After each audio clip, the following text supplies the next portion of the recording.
కీర్తనల గ్రంథం 87వ కీర్తన. ఆయన పట్టణపు పునాది పరిశుద్ధ పర్వతముల మీద వేయబడియున్నది. యాకోబు నివాసములన్నిటికంటే సియోను గుమ్మములు యెహోవాకు ప్రియములైయున్నవి. దేవుని పట్టణమా, మనుషులు నిన్ను గూర్చి మిక్కిలి గొప్ప సంగతులు చెప్పుకొందురు. రహబును ఐగుప్తు బబులోనును నాకు పరిచయులని నేను తెలియజెప్పుచున్నాను. ఫిలిష్తీయ, తూరు, కూషులను చూడుము, వీరు అచ్చట జన్మించిరని యందురు.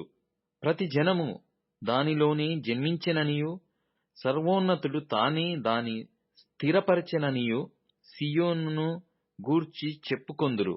యెహోవా జనముల సంఖ్య వ్రాయుచున్నప్పుడు ఈ జనము అక్కడ జన్మించెనని సెలవిచ్చెను.